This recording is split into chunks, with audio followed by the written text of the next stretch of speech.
Thank you, everybody, for tuning in today to the Ron Paul Liberty Report. With me today is Daniel McAdams, who is the Executive Director of the Institute for Peace and Prosperity. Glad to have you with us again, Good Daniel. morning, sir. Daniel, you know that we have a special guest today, and I'd like to go ahead and get our guest introduced. He's talking to us from Virginia, and of course we're here in Texas. Our guest is Michael Scheuer, and he is somebody that I've known and you've known for a long time, and actually, I got into a little bit of a trouble in the campaign, and he came to my rescue, did his very best to try to straighten out the crowd. But anyway, it was very neat, and it had to do with the Giuliani affair. Why don't they read about what's going on? Why don't they read Michael Scheuer's books? Maybe he'll know what's going on in the Middle East. But anyway, Michael, it's very good to have you here today. I want to just mention a few things. You're a writer, and that's how I found you, reading your early books, both the one written by Anonymous, but especially because you served in the CIA in a special unit dealing with Osama bin Laden. You would think that the government today, our government today, would call on his experience, but unfortunately it seems so far that when he speaks the truth about what he knows about what's going on over there, they're not interested in it. So, Michael, welcome to our show today. Dr. Paul, thank you. It's an honor to be here. Well, very good. I want to start off with the subject we want to talk about, and that is the amount of terrorism that's going on. And as I recall, I think this has been in your predictions that if we don't change policy, terrorism is going to increase. And every once in a while, you see a positive report out there, terrorism down. We haven't had a report, and it's true. In the United States, we haven't. But worldwide, the world is a small place now. Worldwide, terrorism has actually gone up as you have predicted. I want to cite a study, a Global Terrorism Index from the Institute for Economics and Peace. And just the headline might suggest a few things that you can inform us about. It says, after 13 years, 2 wars, and trillions in military spending, terrorist attacks are rising sharply. Any comments on that? Well, I think it's not surprising, Dr. Paul. You know, the politicians here in this country, I don't know why Americans are so gullible. They say we haven't had an attack here since 2001, a serious attack. And yet, I can't imagine that the American people don't think that having field armies that lost 2 wars overseas is not a bad thing to happen. It's an amazing lack of comprehension, I think. But in terms of the statistics you just cited, there's a direct correlation, sir, between the growth in attacks, the growth in the enemy's manpower, the growth in his geographic reach, and the pursuit by the United States of interventionist policies in the Islamic world, whether it's Egypt or Libya or Syria or Iraq or Yemen or Pakistan or Afghanistan. The more we're there, the worse this problem is going to become, and the more focused on the United States this problem will become, Doctor. It's like night following day. Intervention brings war, and we are governed by 2 thorough interventionist parties. What is interesting about this report, and it's citing last year's statistics, but it's certainly still relevant. But it points out, and this is, I guess, another no-brainer, Mike, that the problems of terrorism increase specifically in the areas where the U.S. and especially the U.S. military are present. So it's not just happening at random; it's where the U.S. is active.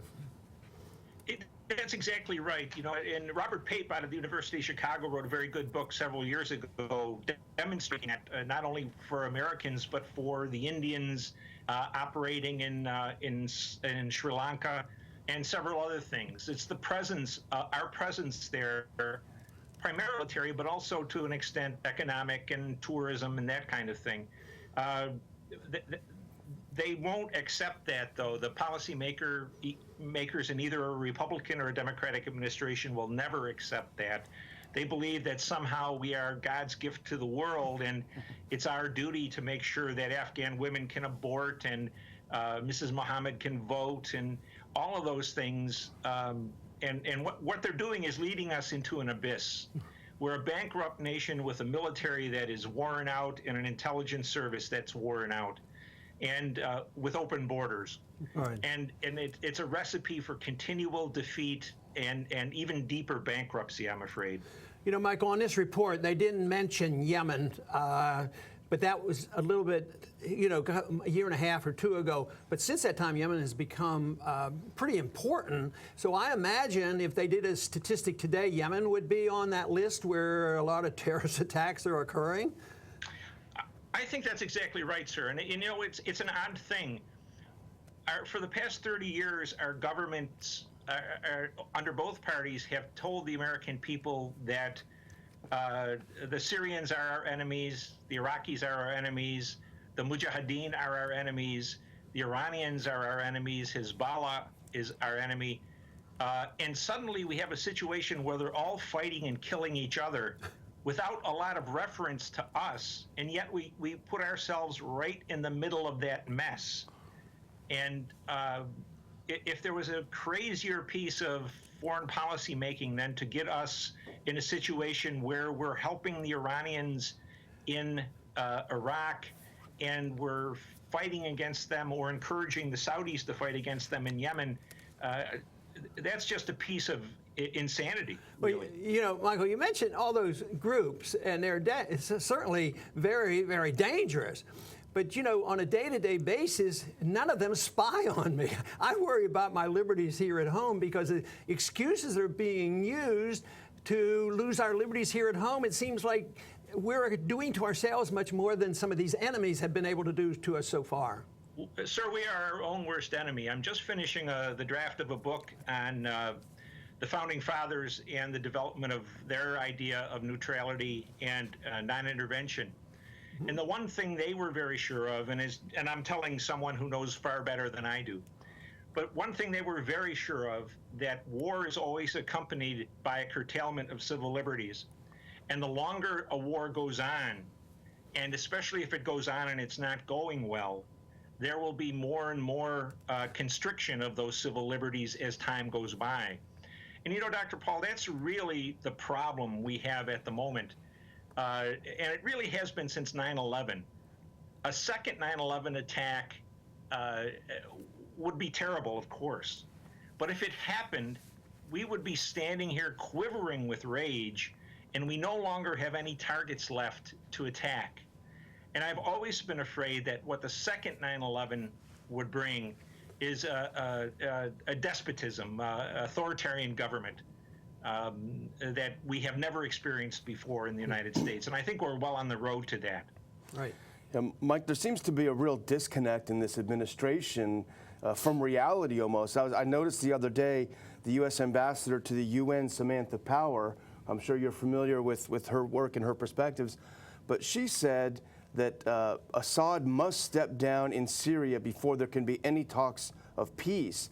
But of course, Assad is the only person in Syria that's actually fighting ISIS and Al-Qaeda. Is that not right? So why would the person who's supposedly doing what we want to do has to step down first? Does it make any sense?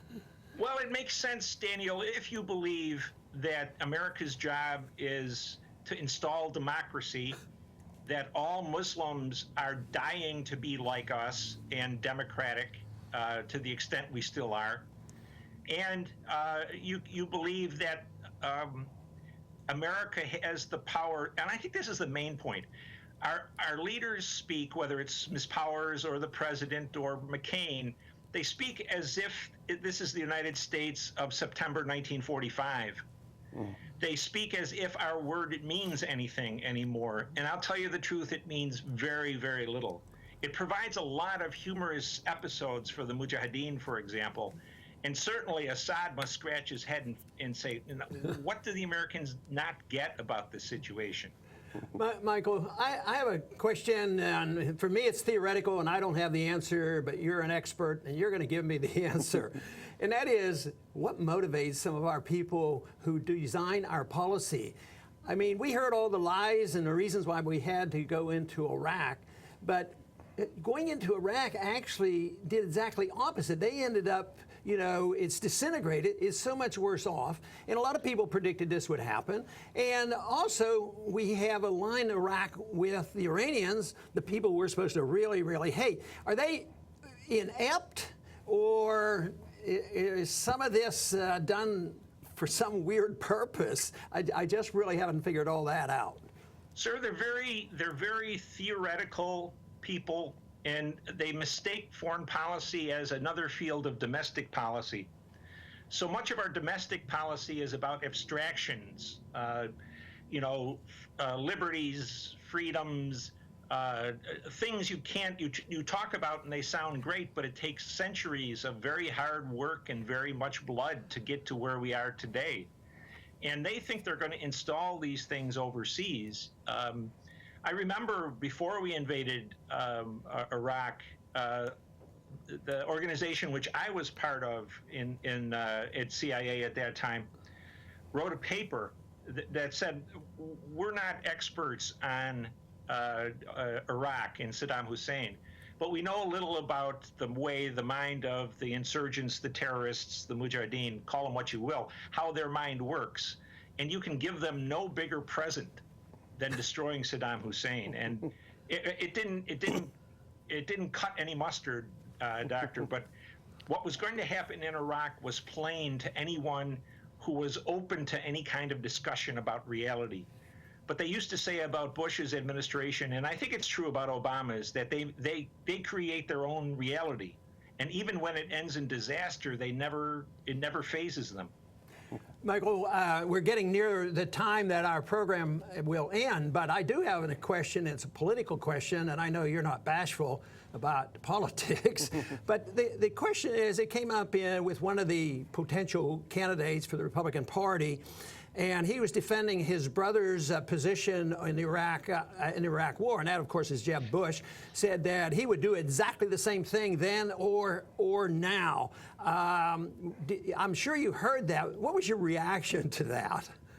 Well, at first I didn't believe it, that he would actually say that kind of thing, and to me that disqualifies him. I'm not interested, frankly, in another Bush being president, but I am very interested in getting rid of people like Hillary Clinton and Barack Obama.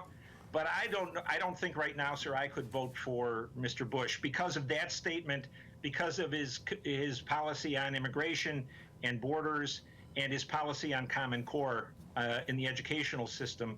He's off the books for me. But I think only someone who really has no contact with reality, and who won't even use 20/20 hindsight.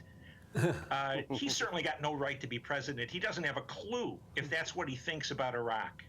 Yeah, well, I think that was a pretty good answer to that question. But we are going to have to close. But I want to close by something you told me that I wasn't even sure you were doing. I knew you were working on a book, but the book you're working on now sounds very fascinating. This whole idea of where the founders were in their discussion. We knew they didn't authorize an intervention in foreign policy. We knew the general advice was stay out of entangling alliances, this sort of thing. So your upcoming book should be very fascinating. But Michael, I want to thank you very much for being with us today, and I want to thank all the viewers today for tuning in, and please come back to the Liberty Report soon. Thank you, sir.